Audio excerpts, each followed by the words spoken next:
Alrighty, man. Oh, that was my young big boy. First of all, it's a beautiful day out here. It's twilight. Everything's nice and right. About to do a nice exhaust video. Here's my motorcycle with a nice little that's my stuff sack on the back. And I finally got this exhaust on here. This thing looks so nice. Look at that little short boy. Look at that MRD.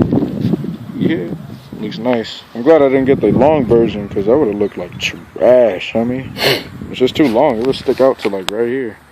Honestly, I was kind of concerned with it melting my turn signal. I'm sure it wouldn't have, but it's really easy to install, except for this one bolt right here.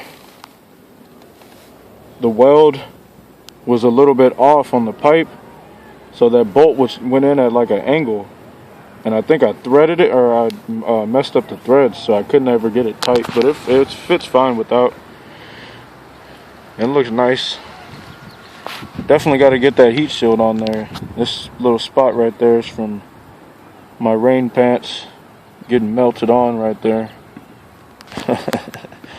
This thing's seen some good times. But it's nice and ready to go. Gonna fire her up.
Out here in these screens.